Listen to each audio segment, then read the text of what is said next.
Okay, so welcome back to the Locker Room podcast. This morning, very excited to have a special guest on, which I'm going to introduce in a minute. It doesn't need much introduction, if I'm being honest, but really, really glad we've got him on the show. Co-host this morning, we've actually kicked off the gaffer again. He's had a baby, so Kieran's just had his little boy called Caden. Apparently, it's Gaelic for fighter or warrior, so I'm sure they're up the walls with feeding and stuff early on. So massive congratulations to him and his partner, his wife, and their two little girls already. This morning, I'm joined by Ben Smalley again. Ben, welcome back to the Locker Room podcast.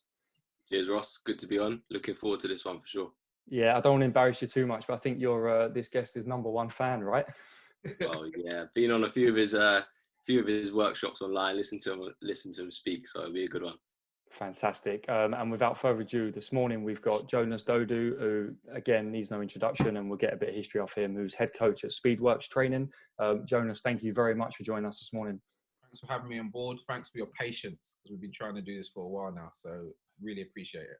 No problem at all. I understand you've been everywhere all over the web, and you've got two little ones as well, so you've been running around in this period. So thank you for coming on. Just before we get into the show, I just want to say a massive thank you to our sponsors who have sponsored again now. I think they've committed to another 2-month sponsorship of the podcast, which is fantastic. www.ript.app, that's RYPT, all capital letters, and they're essentially an online platform that can provide online training programs. They've got demonstrations on there, so visual cues to individual clients, to training, to athletes, to coaches, to sports scientists. You can measure monitoring, you can monitor workload, you can monitor all the reps and the work you're doing remotely and send them programs individually. It's a great tool for S&C coaches and coaches working in a plethora of different sports. And Ben, we've been doing a little bit of work on online training with them using the app, haven't we? Yeah, for sure. That's just started up recently. Had a few clients jump on and got some really good feedback so far. So yeah, good service provided by us. Fantastic. Head over to the website, guys, www.dailysportscience.com, and you'll see all our normal range of service that the members will be aware of. And also you'll see a link to rip.app where you get 2 months free trial, and you'll start seeing DSS work a little bit closer with those and generate some of these programs. So really exciting stuff. So thanks for them. Let's jump straight in then, Jonas. I guess a lot of people will definitely know who you are, but maybe it's worth just running through a brief history, if you like, of what you're doing now and kind of how you've got to where you are. Okay, and never know where to start and stop with these, so I'll do like a whistle stop tour, and you can stop me if you feel you need to. I am a coach. I've always been a coach. Even when I was playing sport, I thought I was good at translating what our coaches were trying to get across to us, playing rugby, playing basketball, and even in the classroom. I was one of those guys. I've always found myself to be pretty empathetic. So I'm pretty good at least, and my wife wouldn't say so. She would say the opposite, by the way, right? But I rarely struggle to get someone's perspective, even if I'm arguing with someone. Even if someone has a very different perspective to me, I've always found it pretty easy to go, okay, I understand from your perspective, based on your history, your experiences, your bias. David Gray said recently that you can argue facts, but you can't argue experiences. And it's true. You can argue facts. I can say this is right or wrong, but in my scenario, if I've experienced this is my truth. Okay. So most of my life, I found that I've been searching for other people's truths. I've always been trying to understand from other people's perspectives. And so coaching rugby, coaching football, coaching S&C, coaching PTing with equine, horse riders, rehabbing players and athletes and old people and fat people. And I'm part of that population now. And so I guess my history is really based on going through the sciences, learning, doing my degree and my master's at Hartford College, and being able to coach young up-and-coming athletes. And was just talking about it last week about during my masters, I got to coach some young developing female rugby players. One of them was Natasha Hunt, who we call Mo, and at the time she was playing for England, and so I inherited some of their players for one of our camps. They went on to go and win the Under-20s World Cup. I think this was in Canada at the time. And it's quite cool because now I'm based in Loughborough. A lot of those girls 10 years ago, maybe more than 10 years ago, are based here or playing for England's senior team that are often here. And it's nice to see them have grown over this time, and nice to see how, you know, some of them have become the best players in the world. And so part of my early journey really was giving my services away for free, trying to train anyone and everyone that I could. And some of those young kids have turned into a Jadon Sancho, for example, who I worked with when I think he was 9. I think his dad found us when I was in Battersea Park. I wasn't even coaching track and field at a decent level yet. His dad was just really hungry to find some decent coaching. Or Natasha Hunt, like I say, or Dan Norton, who's now, like, you know, crowned as the highest try scorer maybe in Sevens history. And all of these guys I've worked with when I knew nothing. And so it's quite interesting that I was able to learn through the process of coaching young people, giving my services away for free, doing a good job in some situations, but doing a terrible job on another situation. Like Carl Sinclair, you know, one of the best props in the world. I remember, not many people know this story, so this is definitely exclusive. I remember in my early days, again, I wasn't even coaching at a very high level. I was just really hungry to give my services. He was during pre-season. He was probably an academy player. I don't even know if he was at Harlequins or if he was still at Ironside. But he came down for a session. I didn't know what he had done that day, the day before. Didn't know what his plan to do the next day. I hadn't communicated with the staff. I hadn't done anything. I was just really happy that I had a rugby player. He came, did some speed training, pulled his hamstring within half an hour. And that was that. I didn't see him again until maybe like 10 years later, right? And so I think I haven't really given you a lot about my history, but a lot of the lessons I've learned over this time, and now it's almost starting to repeat on us, is that speed is important. The whole sports science community right now believes speed is important again, which is great. Maybe they never stopped believing it, but it's now at you know, the top of the agenda, and everyone's now going to be doing speed training. Are the instances of injuries going to reduce? Maybe they will stay the same. It's just they'll happen at different points. Maybe they won't be happening in worst case scenarios in games. They're more likely to happen in training now that people are trying to do speed. And so I think really what I'm trying to say is that it'll be interesting to talk about speed training. It's going to be interesting to see people doing more speed training, but there is this underpinning thing of training for speed versus doing speed training. Mm-hmm. And I think it's quite exciting. It's an exciting time that everyone's keen for speed again. But over my past 10, 12, 15 years, the most important things I've learned coaching at different levels in sport, different types of athletes, is that it's one thing to train speed, it's another thing to train for speed. And so there you go. Very, very good concept, and I'm sure we'll get into a good discussion around that sort of stuff later on. Jonas, do you want to just give a little bit of insight to who you're working for and with now, and then maybe just a little bit around UK Athletics and maybe I'd say your internship, but your like education and who your mentors were and who you really took some stuff from throughout that period? So currently I'm self-employed, or I'm the director of my company. I have been since 2012. So up until from 2009, my wife and I were both apprentice coaches for Dan Paff, based in London, in Lee Valley. And prior to that, this is probably should have happened in my history part of this conversation, I know. Prior to that, I was doing my master's in coaching, and I went and studied Dan Paff. And Dan Paff to me is one of the best coaches in the world, full stop. And so I went and studied my master's thesis under him. My master's and my MSc was based on coaching science, reflective practice, coach education, and biggest thing being expertise. How do people become experts? What can we learn from experts, and not just experts in the field, but across the fields? What are the common denominators of a expert chess player, expert rugby player, expert surgeon, expertise in architecture? There are common denominators across the board. What are these common themes? I tried to take them and then apply them to Dan and see if they were the same. So firstly, to prove he is an expert. Secondly, I tried to take his blueprint and create a philosophy from it, or at least a blueprint for a philosophy. And I would arguably say that even like 13 years on from that point, 85% of the way I look at the world is through what I learned from Dan Paff. So I learned from him. I came back, I got an apprentice. I learned from him in California.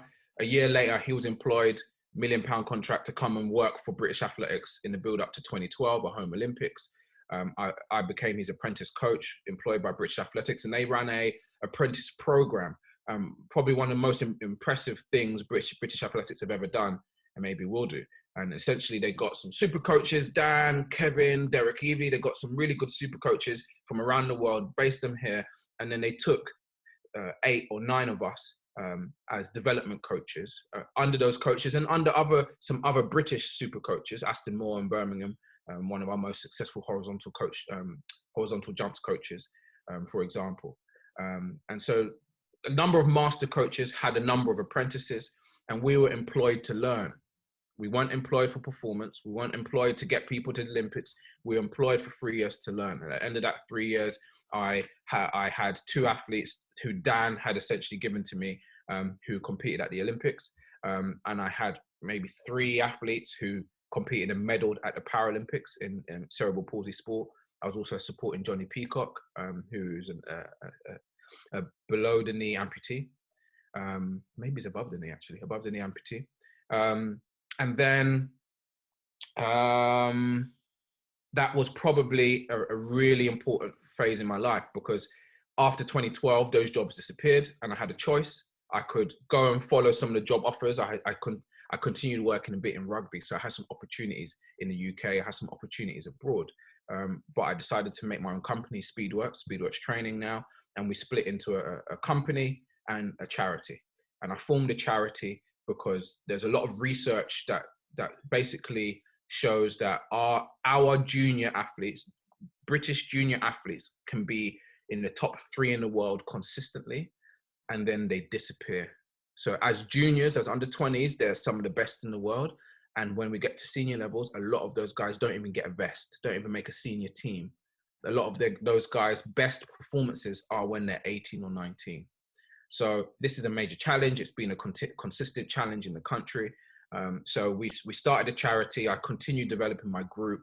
And long story short, after 4 years, we had 6 people at the Olympics, 4 Brits and two Africans. One of them was a Brit who had changed nationality.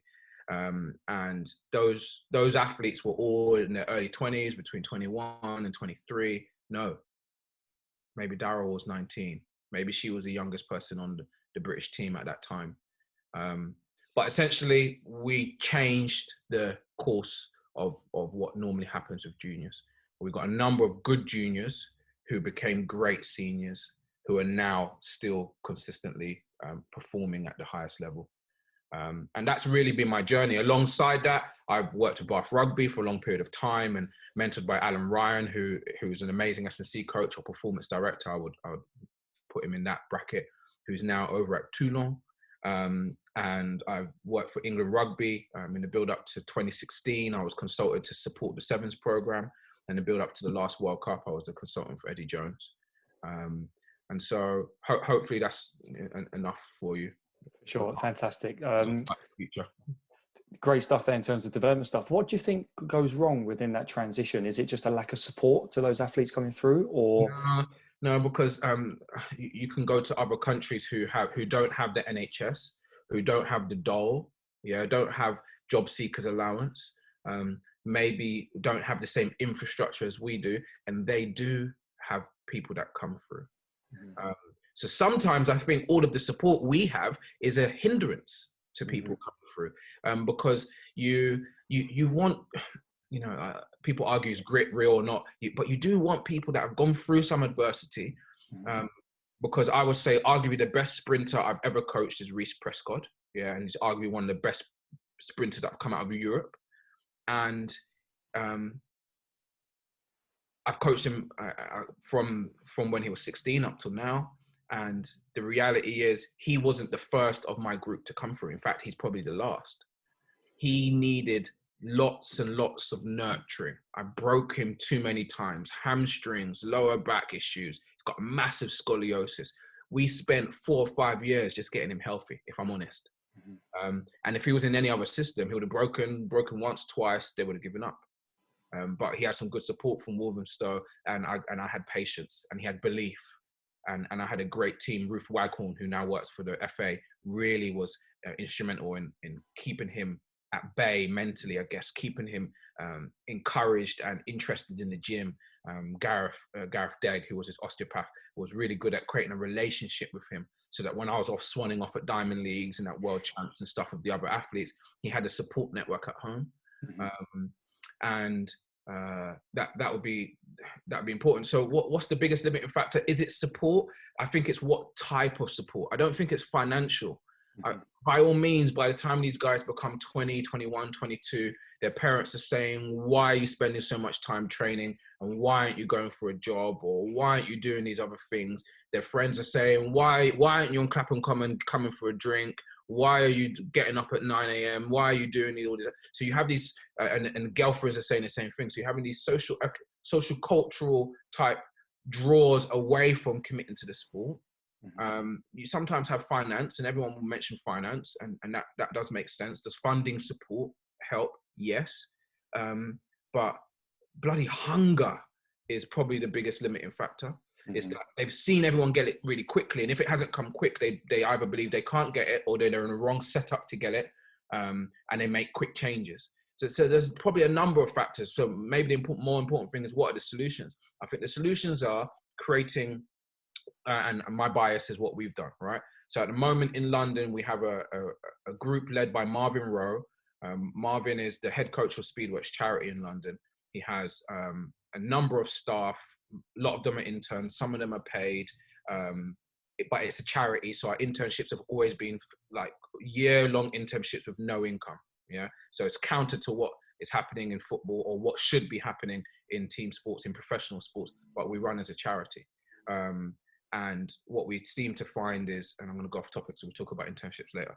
And so in London, there's a really cool setup where it's almost like a little mini EIS. Nowhere as close, but a little EIS. We have enough budget that we make sure we bring in a bit of psych, a bit of nutrition help. We've got some consistent staff there who are coaching the technical, by all means, the S&C, by all means. We have some support from Full Stacks, so we've been able to get some data out of the guys and pull out some research. So we have a little mini hub where we believe the important ologies, the important support services are being brought in for the guys, but probably most important, they have a central pillar of staff who are kind of like family.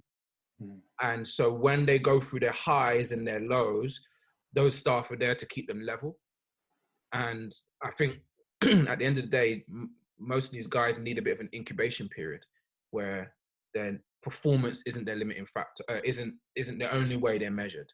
And if we give them enough time, I guess it's like late developers in team sports, right? If you give them enough time, if you measure them by them, not measure them by someone who's got 6-month advantage in growth, or someone who's got a different genetic or different background, who may, as a result, be earlier developer, maybe even years. Some of our guys, we see that there's sometimes in the same year group, there's a 2-year difference in maturation, in their ability to handle force, their ability to handle work capacity. So it's a long answer, and I'm really good at long answers, so get used to it. But I think essentially, if you create a setup where the important ologies are brought in to support these guys, the coaching setup is patient, and the coaching process is agile, right? You allow yourself to learn about what's the best thing for the athlete. Not prescribe, learn. Because an agile process means that we've applied a program in a system like a hypothesis, and we've got 10 athletes, and the rule of thirds always apply. 3 of them really thrive in that system. We go tick, okay, we know this really works. 3 of them do okay. Then we've got to ask question marks, and 3 of them actually maybe go backwards. And we say, well, this system is great for maybe half of the group, but this other half, we've got to train a bit differently. Not this other half, it's their fault. They didn't sleep well. They're not recovering well. They're not committed. They're lazy. All these things that we do by pointing the finger. But a great coach, Michael Afalaka, says, if you find yourself always pointing the finger, look at your thumb. Because sometimes your thumb will be pointing back at you. And then you have to go, okay, well, maybe I need to reflect on this. And I see it. I've seen it for years. I've watched lots of coaches say that athlete could be good, but he's not doing this, he's not doing that, he's not doing this. And I'm like, mate, it's you. So I think on that note, the real answer I should be given is the biggest limiting factor to juniors coming through is normally the coach and the coaching setup.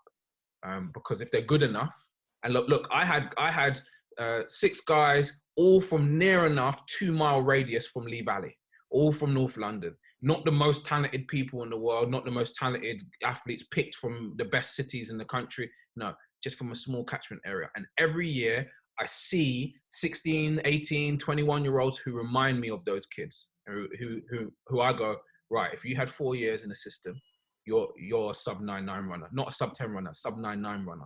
There's lots of them all over the country. I think the failing is normally down to coaching, but people don't say that out loud because it makes them cringe, and it makes us accountable. It's easy to blame kids. It's hard to blame each other. And how often, I mean, you'll probably know going into team sports, how often do you hear that amongst team sports as well? The athletes getting the blame, the players getting it's the easy thing to do, isn't it? To blame the player. Jonas, I liked your bit there, because a big thing around academy football, and I relate it back to where me and Ben are, is especially in the top academies, are we failing these players because they're getting too much support, too much on a holistic approach? They're getting their council tax set up for them, they're getting their water bills done. And does it take away the real world aspect for them? So when they end up playing League 1, League 2 football, like, they're not used to that, and they're not used to washing their kit. They're not prepared. So it's a balance there, isn't it? About nurturing and creating a good environment, but preparing them for the real world as well.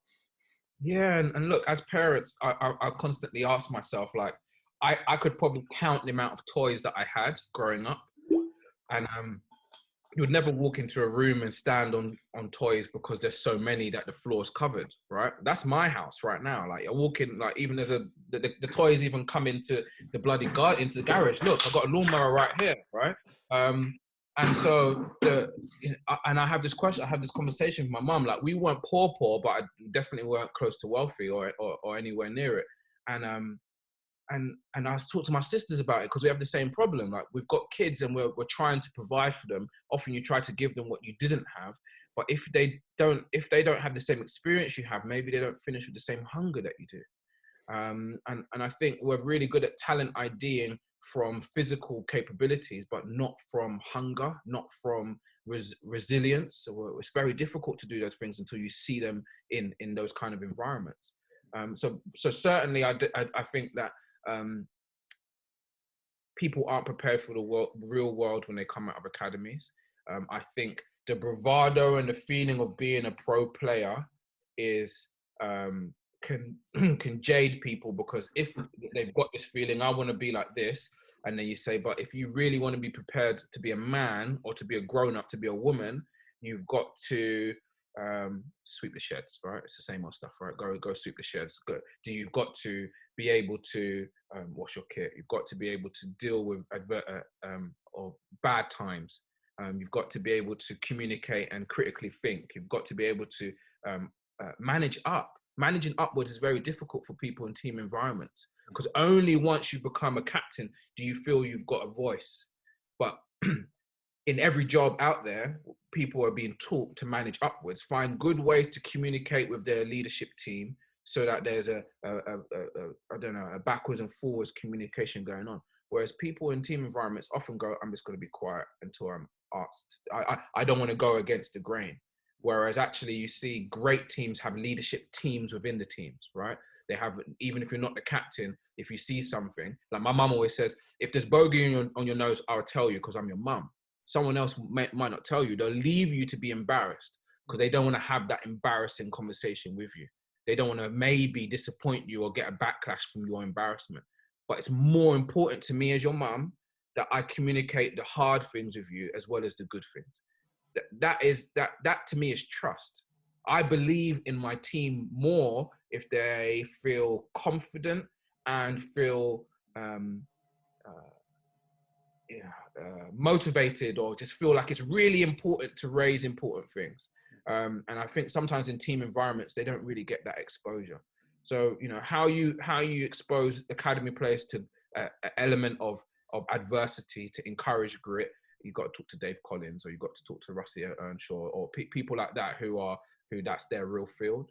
But for sure, the amount of people, and do you know what? Probably the amount of suicide or even depression. I don't know about suicide rate, but I can imagine the rate of depression of people who are cut and don't feel like they make it out of academies is ridiculous. I've seen that a lot of the players that don't make it and get dropped, but have got used to a lifestyle, end up doing more criminal things because they got to try and keep up with the lifestyle, right?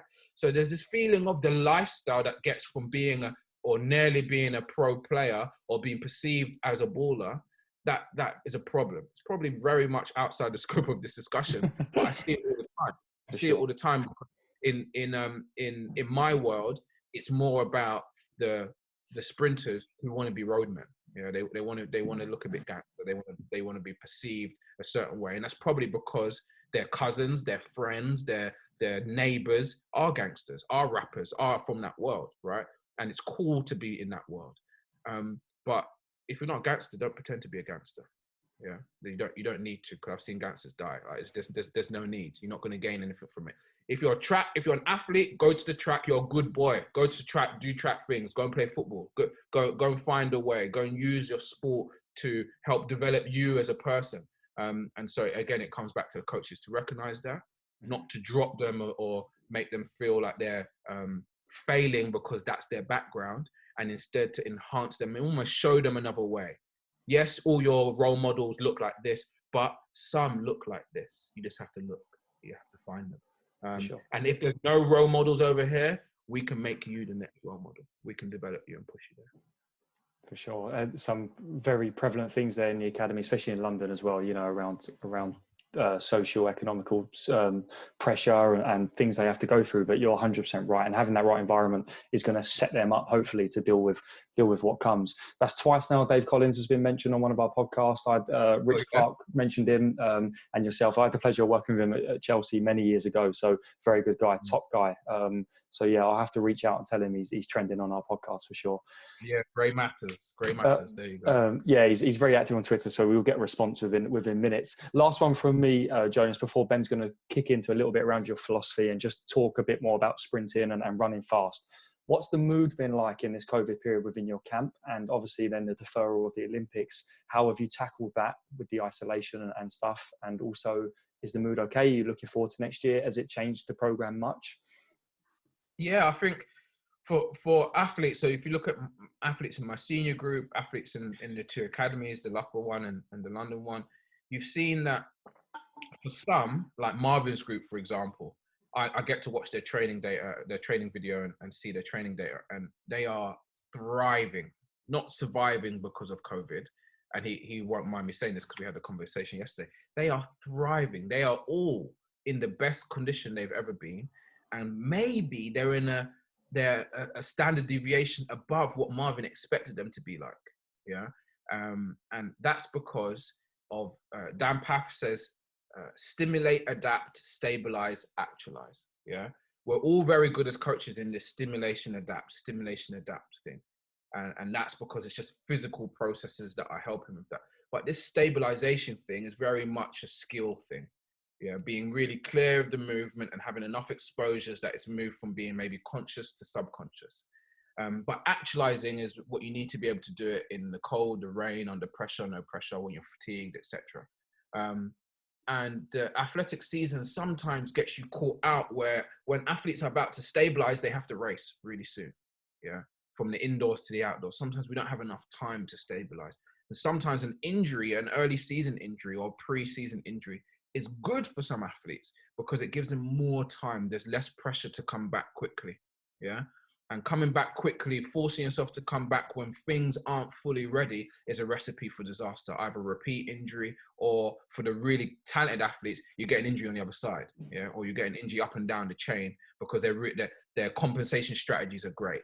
So when people talk about self-organization, I always say self-organization maybe needs a bit of a nudge. Sometimes you need to regress from allowing the perception action for the athletes to just figure it out, and you need to go, that's the weak link. And if that's the weak link, if we don't address it, if we don't focus on it, if we keep letting them compensate around it, it will become a weaker link because it's never stressed. Yeah. So what's my point? I'm gonna go backwards. This time has been really good for athletes to stabilize. So I've seen that. This time's also been really good for athletes to dream bigger. So we've had athletes go, right, last year I was rehabbing and they've done a great job rehabbing. They're really, really confident, really, really clear that they're in a good place to perform. And actually they've decided to move on to more competitive groups. Other environments where they know they're going to be pressed, maybe environments that they didn't think they would deserve or be able to thrive in this time last year. So it's almost a good athlete transition and migration is a normal thing. I expect it. I encourage it often. And so where you see some of the athletes have decided, actually, I'm confident now and clear now. I want to be stressed by the best people in the world. And they've chased environments that are going to give them stress. And really the story is some people have used COVID as an extended pre-season, and some have used it as an extended off-season. And the people that have had an extended off-season are maybe a bit fatter or a bit thinner. Yeah, they're a bit fatter because they're out of shape, or thinner because they lose muscle mass easily. Either way, they're not fit for purpose. Some of them, or one or two of them, are in great places psychologically, because they've had time to shut down. That's where I'm at the moment. I've had time to shut down. Some athletes that aren't in great physical shape, but they're like, I'm fucking happy. I've solved some my language. I've solved some problems that I probably wouldn't have had to face up to if I wasn't stuck in the house with my dad for 3 months. And I was like, okay, great, good for you. Good for you. So I think the Olympics being put forward a year or being put back a year has enabled us to see the mentality or the fortitude or the ambition of some of our athletes. And you can see that some of it is really, I've put in extra work, I've had more time to stabilize, and I'm prepared for whatever's thrown at me. And for some people, it's like, actually, I was using training to hide some issues that I had in life, and I was forced to face up to them now, and I feel better for it. So I feel like, and you know what? That's athletes. We probably have more coaches and more professionals who are in that second scenario. Yeah, I definitely can honestly say, I really didn't understand. This is deep stuff, yeah. So I really didn't understand what being a dad really was. My dad worked 2 or 3 jobs every day. My perception of my dad was, and is still, I get to see him in the evening if I stay up long enough, and if I get up early enough, I get to see him in the morning. I maybe get to see him on a Saturday, but probably sleeping most of the day, and we will chill a bit on a Sunday. Yeah, that's my perception. My perception of a mum is she's there every day, every minute. She does everything. She is the backbone of everything. Yeah, that's my perception of a mum. But yet she still works 2 jobs. She's still busy. And so I think because I'm a workaholic anyway, and I love coaching, I love everything, I've poured my heart into it. That's been my perception. Whereas actually the past 8 weeks, I get to see my kids every day, what they do, what they don't do, how they, and how my wife not just copes, but thrives in that environment. And I realized, bloody hell, I give myself too much credit. I thought I was working really hard and I was being a dad, but being a dad really is being here. Being a dad is picking up a shitty nappy that's smeared all over the carpet, cleaning it up, coming back and then realizing there's now paint on the wall, cleaning it up, coming back and realizing like there's now, I don't know, painting or glue in your hair. And that being constant, no time to sit down and reflect. As a dad, I thought, yeah, I'm busy. I'm on Zoom. I'm writing reflections. I'm giving athlete feedback. And in between, I'm sitting back and I'm on Twitter. That's what being a dad is. And I'm like, nah, I kind of get it now. Yeah. I kind of get it. So definitely off topic, but I definitely can imagine that there's probably a lot of professionals out there, maybe a lot of dads who during this time have gone, wow, when I come home and I'm like to my wife, what have you done all day?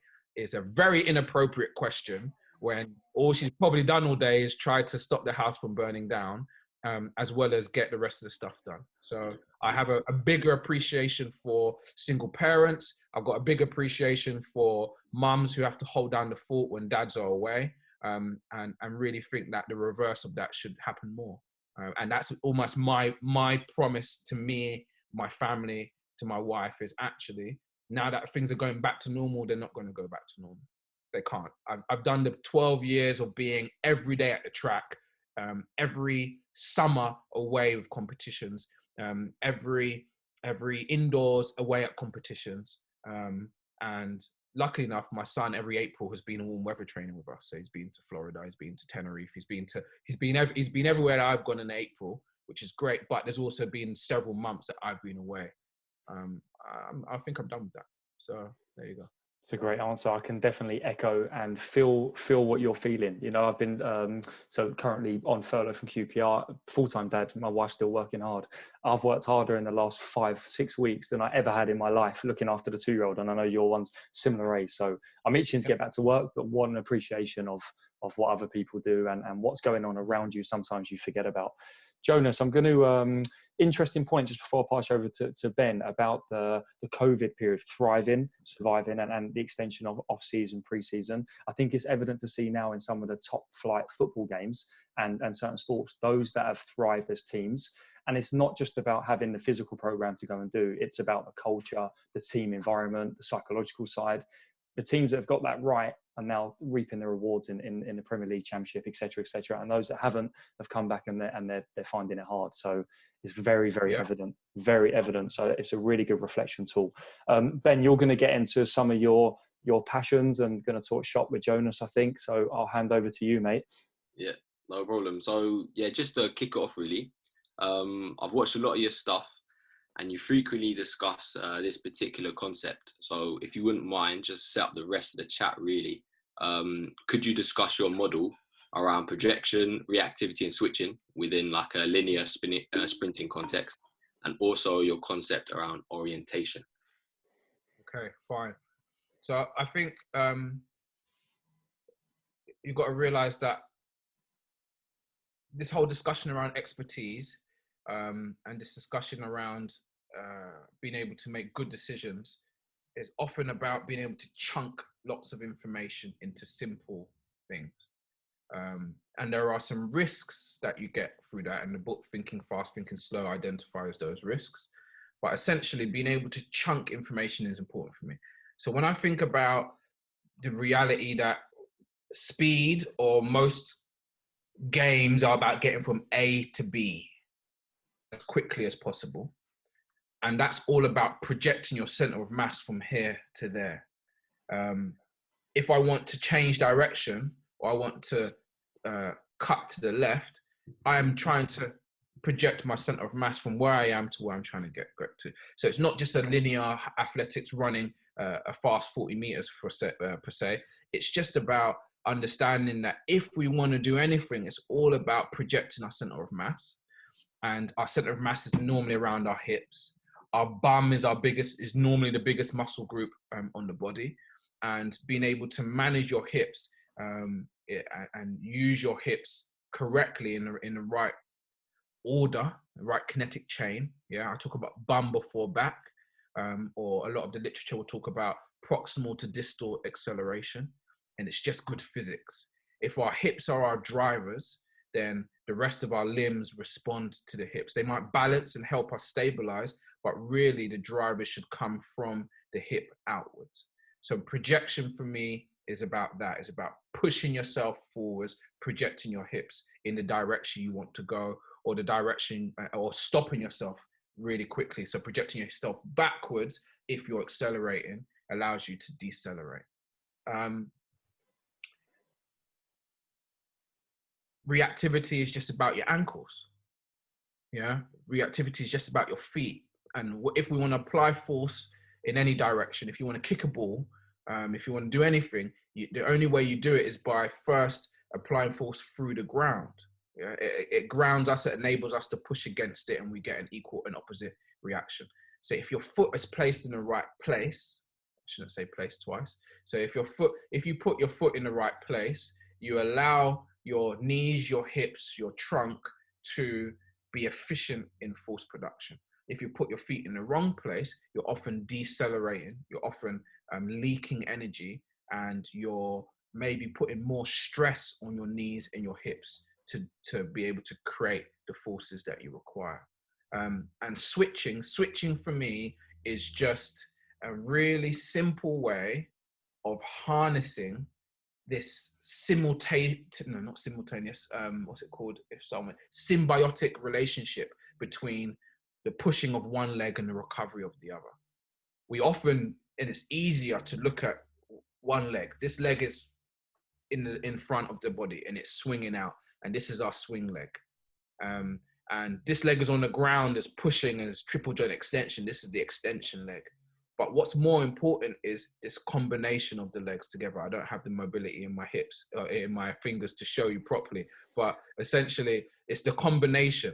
And if we push too long and get large forces, sometimes we reach out and we have a passive leg and it doesn't land where it should land. Or if we reach out too much, sometimes we push too long. The chicken or the egg is for the coach and the athlete to discover through training. But either way, that's always the case. If we lift too little, if we don't project our hips hard enough, then maybe we limit our range of motion between our limbs. And if we limit our range of motion, maybe we don't have proper hamstring function with our leg in front. So switching for me really is about, do you have a good relationship between your legs? The timing of force expression, the timing of deceleration, so the ability to stop your leg abruptly so you can bring it forwards, the ability to stop your lower leg from swinging out abruptly so you can bring it back. These are all performance or KPIs of performance. So do we have this ability to control and coordinate our limbs?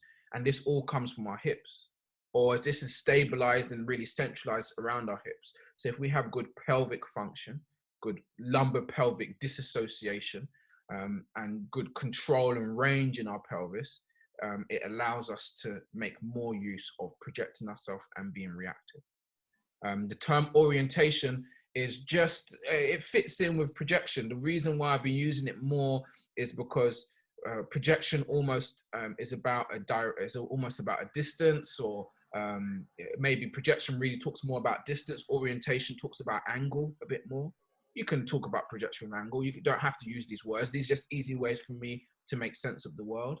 And we know through lots of research that orientation of your force is really allows you to make the most of your force and turn it into power and speed. So orientation for me, like JB's research about RF, what ratio of your force that you can produce vertically, essentially, are you projecting horizontally? And so that should wrap up most of those concepts.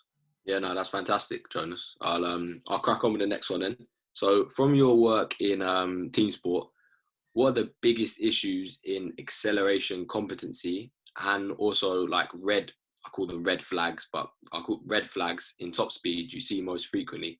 So I found the concept and discussion around shin roll in your recent workshop very interesting.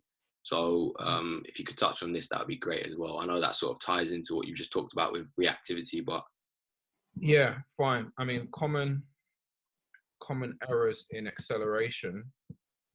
I think there's a common errors in team sports in general, maybe in sport across the board, is that if an athlete has done well to get there, it becomes a philosophical question. If it ain't broken, do we break it?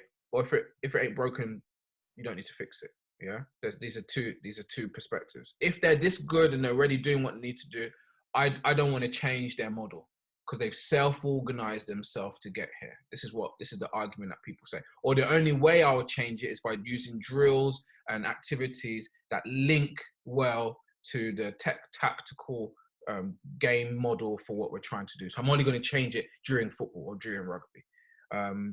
And the problem with that is kind of what I alluded to earlier, that people always self-organize themselves away from the path of towards the path of least resistance.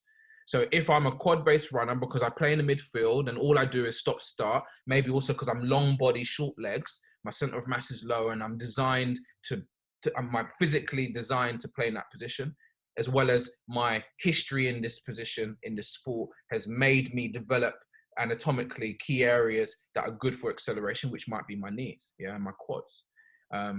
And I don't have this ability to disassociate my extension. So I'd rather use my lumbar spine to extend my pelvis essentially, rather than use my bum.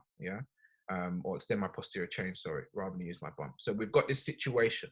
So in this situation, for that individual, my first 3 or 4 steps of acceleration is going to be far easier if I roll my knee and put all the weight in my quads, maybe even drop my ankle. Maybe I'm less reactive and I make the most of my quad maximal strength and power and impulse. And that would be great for 3 steps.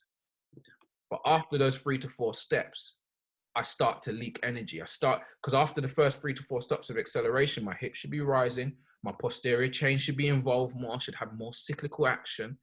I'm now encouraging, or that part of the running phase is now encouraging someone who's quad dominant with short legs and long body to use their weakness, essentially, to use what they haven't spent years doing. So you've got a philosophical question. Do I just never expose them to these things because they're never good at it? And in fact, when they try to do it, there's increased risk of injury because they don't have the underpinning physical qualities and don't have the technical model to do it. Yeah, and as a result, they don't have a work capacity to do it. So there's an increased risk of doing something new, different, and essentially working on people's weaknesses. So I see this a lot in sport, is that if they're good, then don't change it. Okay.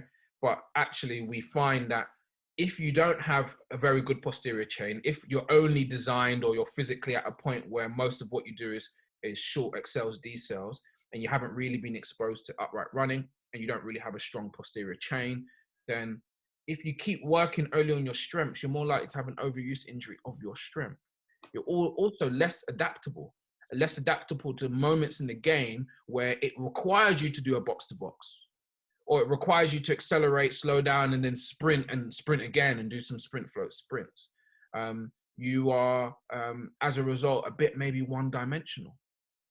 So maybe we do need to focus on your weaknesses, but do it in a way that doesn't take away from your strengths, and do it in a way that doesn't take away from your next training session.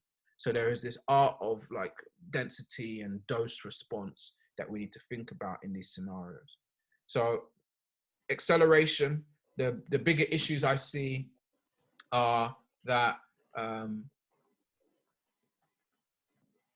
you talked about shin roll. So I'm going to ask you a question here. What is it about shin roll that you saw, that you think about, that you thought was appropriate to talk about right now?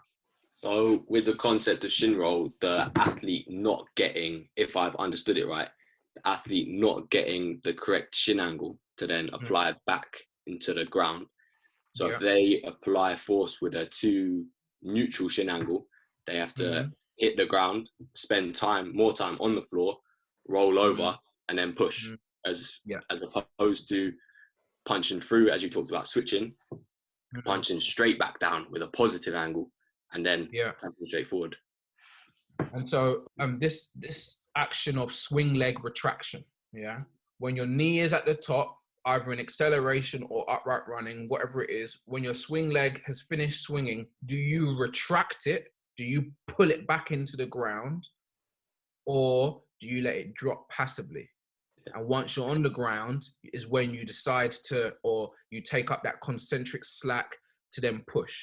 So the difference is, eccentric slack, do you take it up in the air and start to wind it up, take slack out of your system so that by the time you hit the ground, firstly, you've got negative foot speed, and secondly, you've created pre-tension so that you're ready to push straight away? Or do you just allow it to drop on the ground, and now that you've landed, you then amortize and get stretch in your quad and then push off your quad? We want everything to be bum driven. And there are some scenarios where you cannot be bum driven, but you want the bum to be involved. If it's not the driver, it's definitely in the front seat. But often when you let athletes who are quad dominant just rely on being quad dominant and rely on their knees to do everything, the posterior chain's in the back seat or is in the boot, or got off on the last stop on the bus stop, right?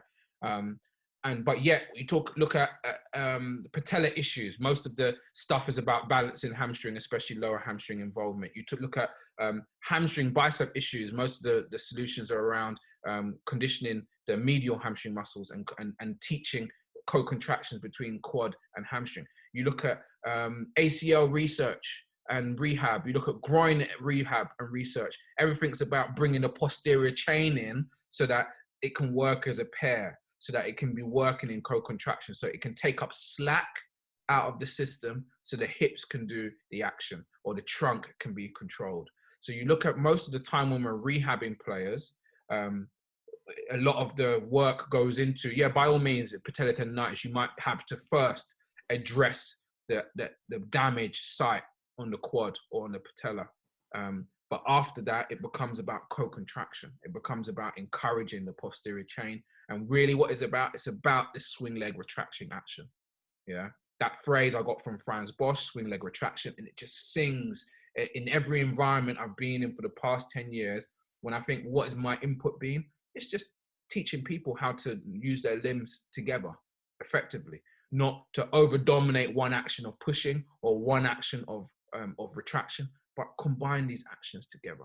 And guess what? When they can do that, and most of it's about coordination through their pelvis, they kick better, they pass better, their balance in change of directions better, they can control their torso better. If you can control your torso because you can separate it from your hips, from your pelvis, then you can always decelerate better, you can cut better, change direction better, and now you can respond to your environment better.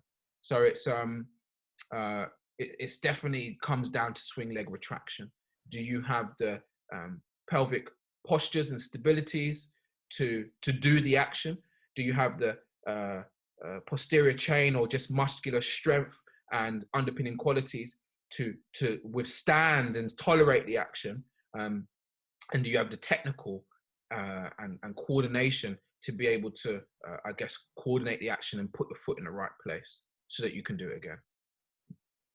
Yeah, perfect. In terms of that technical requirement, are you teaching that with resisted running, or are you teaching that through other methods? I think that's the be all and end all. I think any Olympic lifts and squats and everything that we're doing in the gym, posterior chain, proximal loading, distal loading, all of the work we're doing really it should be the rungs of the pyramid below this technical model. And I think technical model for sprinting should be our litmus test as good S&C coaches. Right now, the tradition is that you go to UKSA, guess what? It's Olympic lifts and squat and maybe a jump, I don't know, but it's really Olympic lifts. Yeah. Whereas the reality is that that's part of a puzzle, but the biggest puzzle is what every sport person wants. Tennis, rugby, judo, everyone wants to be explosive and efficient and wants to be able to continue to be explosive and efficient in the last third of their competition time, because that's really where really important actions happen. By all means, I'm great that I'm fast, but can I be fast in the last 10 minutes? Can I be Wolves, basically, and keep scoring goals in the last 20 minutes of a half, or of a game? That's the kind of players we want, who have this capacity to go, and when everyone's fatigued, and go again. That's when you score goals, right? That's when you win games. And so that it comes from the technical model in the running, in resisted running, in the drills, in your warm-up, in your pre-act, in your gym, in your running conditioning, in your game conditioning. It's everywhere. It's about moving away from just metrics of things that we can measure or that we're comfortable measuring, and being more comfortable with or challenge yourself more with KPIs of the reality, KPIs of your sport. And the reality is that fast players are able to either beat other players because they're faster, or able to pace themselves and bring themselves down to the game pace, the average speed of the game, and it not tax them. Yeah. And if it's not taxing them physically, they have more mental, emotional energy to go towards to playing the game. You're not feeling paced, not feeling stressed. You have more energy, more confidence to do what you need to do. Long-winded answer. I think you do coach it through pulling the sled. You do coach it through running drills. You do coach it through your gym and your real general actions. But more importantly, you want to start to see it turn into game-specific actions. Yeah. And you have to have the art and the patience to encourage that, for sure. That's fantastic. Last question for me. So sort of been thinking about it. S&C, they're always, you know, S&C coaches, and it's right. They're always discussing sort of a squat, hinge, you know, push, pull, jump, land, rotate. Like, it's all fantastic stuff. That's building like that well-rounded S&C program. So I was just thinking, in terms of the foot and the ankle, it should be like such a significant part of a solid performance program. Just like to hear your thoughts on programming for that foot, ankle, calf complex, and as well as how you've or seen it or done it yourself, how you've assessed it. Okay. I think when we talk about foot and ankle, we kind of easiest thing is to visualize plyometrics and visualize this difference between stiff-legged, fast SSC movements and more knee bend, ankle hip bend in a slow S&C movement. Yeah. So I'm going to call it the difference between a drop jump and maybe a counter movement jump. Yeah. Or a pogo hop and a vertical jump. Right. And I think the action of the ankle, the action of the ankle or the action of the whole chain is going to be very different. In one, you're more likely to try and maximize stiffness at the ankle, foot and ankle, and it to be really, really stiff, so the knee and hip can start to extend really early, right? Whereas another one, you need a bit of compression. You need to be able to get deep into deeper angles of flexion so that all three joints can couple to extend together, right? So you've got one that's expressing more range and the other that isn't. So what does that mean to conditioning? Well, I think for me, it's the difference between a calf raise, a bent leg and a straight leg. It's the difference between conditioning the soleus versus conditioning the gastric. And all of them are underpinned by conditioning the foot arches and just foot stability, the ability to create free arches in your foot and stand barefoot, let's say, and be able to make sure you can, essentially, you can create springs in your feet. Okay, so we're talking about lower leg conditioning. We're talking about intrinsic foot muscles. We're talking about big toe and all your raise, so all your carpal, metacarpal spine, or all your metacarpal mobility. We're talking about does your talus actually slide inside the joint? Yeah. Does your subtalar and your subtalar joint and your calcaneus, is there movement? Can you rotate your midfoot, or is it stiff as a brick? When you're going from heel strike to toe off, do you go from a heel strike with a heel strike with a bit of pronation, during contact supinate, and then during toe off pronate again and actually bend through your big toe? Is your foot a lever that supports increasing force production, or when your foot lands, is just land like a plank, slap onto the ground and just wait for your hip to go over and lever passively? So there are lots of intricacies that we think about with the foot, and taping yourself really tight, taping your ankles really tight, and tying your laces really tight, wearing football boots a half a size smaller, all these things that most players do to feel comfortable and secure actually takes away from some kinesthetic awareness. So I try to spend as much time, especially with my ankle and my Achilles rehabbers, even my knee guys, a lot of time barefoot, a lot of time walking barefoot, doing a range of actions in all three planes barefoot, and encouraging them to start to awaken their ability to pronate and supinate, to evert and invert, to dorsiflex and to bend their toes. So I don't know if I've actually answered your question. What I see notoriously in team sports is under conditioning of the lower legs. Only during rehab does it become a big deal. There are the odd teams. I could probably name 4 or 5 teams across football rugby that I know the conditioners see the value in it. But I often see under conditioning. I often see underloading of plyometric and general strength of the foot complex. And definitely this has an impact on injury and return to play, for sure. I don't know if I've answered your question directly though, so you might have to rephrase it, and I'm going to put on my one sentence answer hat on right now. So no. It was good stuff. I think in addition, I was sort of getting at the fact that I feel like maybe clubs would, they bang in a calf raise, for example, bodyweight calf raise. Is there an undervaluing of maybe the Alex Natera ISO series or the heavy landmine seated calf raise? Do you see what I mean? And maybe a team sport is sort of an afterthought. Yeah, Just thinking out loud, really. Yeah, 100%. I think general work capacity of the calf is important. So body weight calf raise over 24 reps kind of says that you're fit to play and you're fit to train. It doesn't say you're fit to perform. Yeah.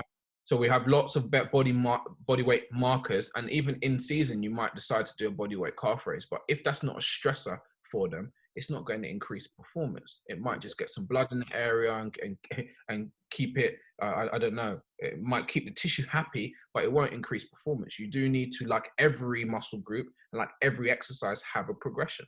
Have a progression that moves you towards having the types of loads or time on attentions that are suitable to your performance level and are going to give you some stress to take you beyond it.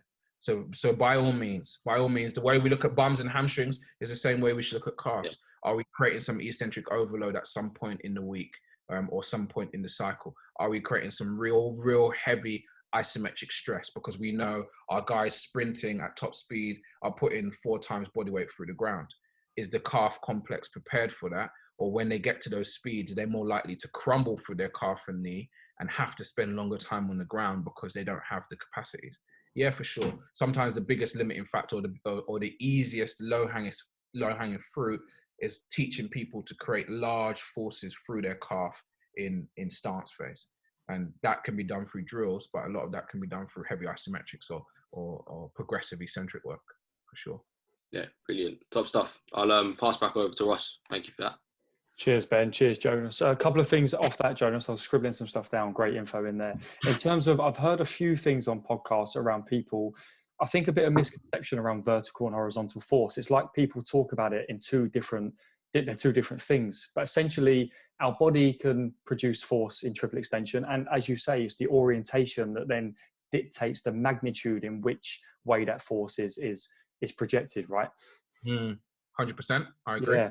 What do you think then on that in terms of players? What's the biggest thing then that limits people taking their vertical force production and then orientating or projecting that in more of a horizontal? Is it that their trunk ability is poor to transfer? Is it that they can't get full hip extension? Just thinking things out loud in terms of this real acceleration model. Sometimes we really coach people to lean forward, but me and Ben have spoken about this before. By leaning forward, are they actually essentially hinging at the hip? Are they losing extension? Are there certain things you look for in athletes where you say, right, there's your golden opportunity to lean forward at this moment in time, but we want to get you to lean forward more over the next few months or few cycles, for example? I'll answer your question in part. So I think vertical versus horizontal. In my mind, the quads are for vertical force and the bums is for horizontal force. Yeah, that's my like really easy, may not be 100% true heuristic. And what I mean by that is, if you squat and you squat heavy, and you front squat heavy, and a lot of that load is going through your quads, it gets to a point where your strength to weight ratio is now going to enhance your ability to produce force in any direction. But after that, it's not really helping anymore, because most of the load is going to your quads. And so for me, a horizontal force production thing is about, do you know how to extend your hip using your bum as your driver, not your lumbar spine as your driver. But when we keep getting stronger in a squat, it gets to a point where actually our lumbar spine and our rectus spinae is what's really developing. So we get a strong trunk and we're strong at a squat. And that's going to be very, very important when we're running at top speed and having to prevent ourselves from squashing into the ground at those high speeds and those high amounts of forces are putting through the ground. Our vertical, almost taking away our pacing and our central governor type stuff. We're taking away all the limitations to our body and our perception of force and allowing us to stay long and strong. But it doesn't necessarily, that squat won't necessarily mean that our swing leg retraction is going to be any better. What is going to be better is once we've done the swing leg and we're producing lots of forces back to the ground, once we hit the ground, do we collapse? Or do we produce lots of good vertical force really early in the ground contact? In the first third, do we create a large impulse in the first third? And if we do that, great, because then the rest of our effort and our attention can go towards producing more horizontal force. So vertical force is the biggest limiting factor. We've got to keep ourselves up. If not, we fall over. So most of the force in the beginning of acceleration, especially for weaker or less developed athletes, nearly all of the force is all about keeping ourselves upright, and that's why they go up. But once you can produce more than you need to keep yourself upright, then actually you can start to produce that force early, really quickly, and more of your force or more of your effort can go towards going forwards. And I think more of that effort comes from your bum, from your posterior chain, from your hamstrings. So rolling over an acceleration, if I'm rolling over an acceleration just to get myself started and I don't actually apply a force into the ground, then yeah, I'm just stumbling. I'm using gravity to fall over and my leg is just kicking out and catching me, stopping me from falling over, producing enough vertical to keep me up. And then I'm just stopping, getting ready to catch myself again. Franz Bosch talks about embarrassing forward rotation. Yeah, you've seen it many times that people are running and maybe they can't actually stop. They are just rolling forwards. They're not actually accelerating and applying large forces horizontally. They're using gravity and the fact that they put their center of mass so far out in front of them and they're just stumbling. So if you're teaching people to go roll forwards, but yet they're not applying force and projecting themselves and then switching their limbs and being reactive to attack the ground, they are just stumbling and rolling forwards. So horizontal, we can just produce force, and it's in the gym we can produce force. The question is what muscle groups and in what order are we producing that force? So if we come back to this squat analogy, and it's more of a back squat, and there is more control of your shins. I'm not saying knees over toes is a bad thing. I'm saying that control, using your posterior chain to control your shearing of your femur or control your tibia from rolling forwards. If you can use your posterior chain to stabilize your legs and to support your hips, and if on the lowering and on the ascent, your bum is the driver and your erector spine and your lumbar spine are responding to the extension of your bum, then that's more likely going to turn into an acceleration, into a good acceleration. That's more likely going to encourage and support your ability to accelerate. Whereas if you're doing Olympic lifts and you always catch it, your back's fully upright, your knees shoot forwards, and you're catching it primarily by using your erectors and your quads to catch the weight, then you're less likely for that action to turn into acceleration.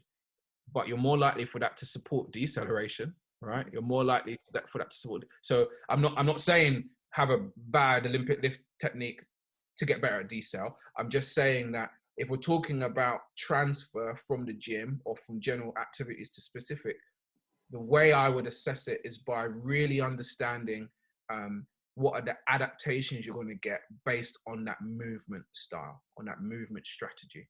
And are those strategies you're developing and getting stronger at here in line with the strategies that you're trying to develop over here?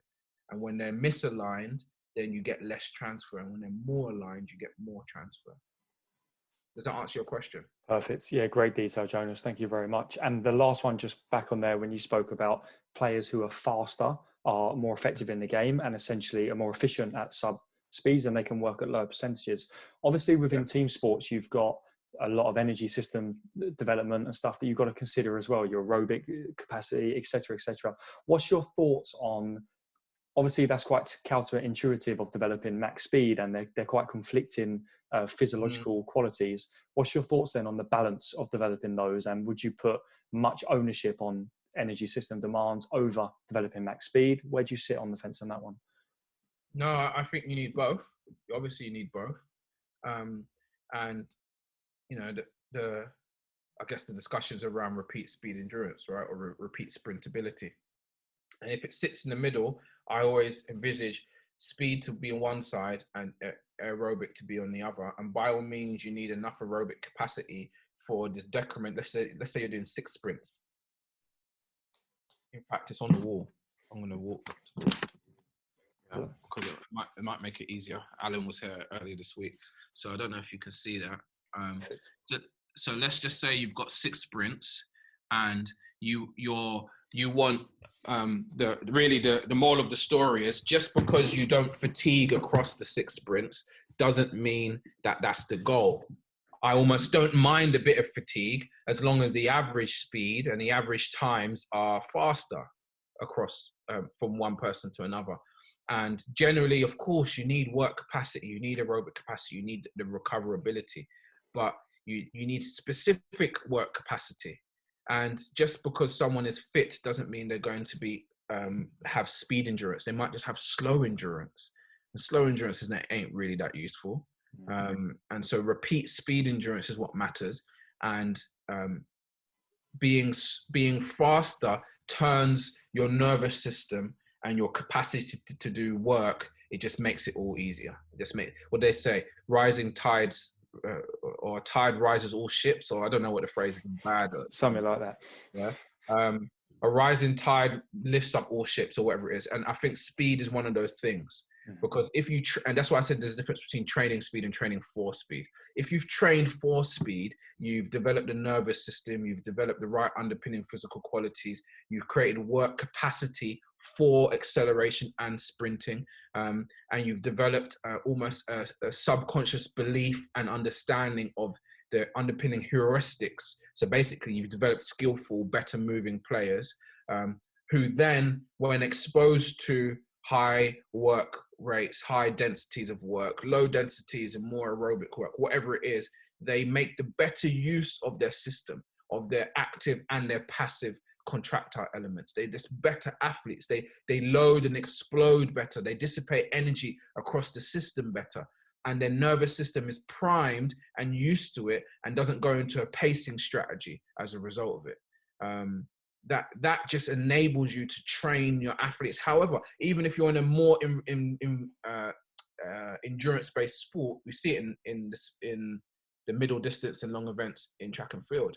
Even those guys use sprint work, sprint drills, sprint-specific physical conditioning to prepare themselves, because they realize, okay, if we have better hardware, our energy system stuff is easier. And maybe we don't have to do as much to get the gains, or maybe we don't break down and we're able to do more at lower paces. Either way, you want to have an athlete. You just want to have an athlete. So that's my biggest bias, is that when you've got good, explosive, elastic athletes, life is easy. That's first thing. And then maybe the second thing is that you can develop them concurrently. This is maybe the issue for people, is that they don't know how to do them both at the same time. And so they choose one rather than the other. And they hope if they get them really fit, we'll do some flying sprints in week 6 and week 8. And that'll make them faster. And if some get hurt because it's a massive spike of intensity, oh well, and actually we'll just be ready to play. Whereas there are a number of teams that from week 1 are working on things to help with elasticity. They are starting to profile players and say, right, we know your position needs more flying sprinting. We know your position has more high speed running. And we also know you, for whatever reason, break down easily, or the gaffer really wants to rely on this ability with you and it's not good enough, or whatever it is. So in our pre-season, in our winter, in our off season, we're going to work on these things whilst we're doing our MAS, whilst we're doing our intermittent running, whilst we're working on aerobic capacities. You can do both. You can both work on strength and hypertrophy, or strength and power at the same time. You can do both. It's the timing of when it happens in the week, when it happens in the day. Stu McMillan talks about a complex hierarchy. We have all of our priorities are on our list, but during this cycle, what's number 1 priority? What's number 2? What's number 3? Brad DeWeese has a really good presentation on periodization. It's probably about 10 years old now, but it's the same kind of thing. Figure out what your priorities are, figure out how much time you've got, and create some phase potentiation so that what you're doing now builds and crescendos towards what you want over here. And if the game is a game where you need to have aerobic capacities and you need to be able to sprint, if that's the game that you're playing for and playing every week, then your training has to be able to develop it concurrently as well. So I think it's some of the limitations are people's perceptions of training theory and how to apply it. And some of the limitations are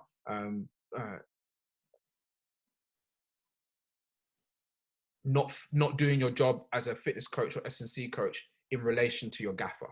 And really, my point is, you have some head coaches who will choose to train slow. Yeah, lots of walkthroughs, lots of coaching in between, lots of breaks in training because they're coaching. Lots of long training sessions, not necessarily intense.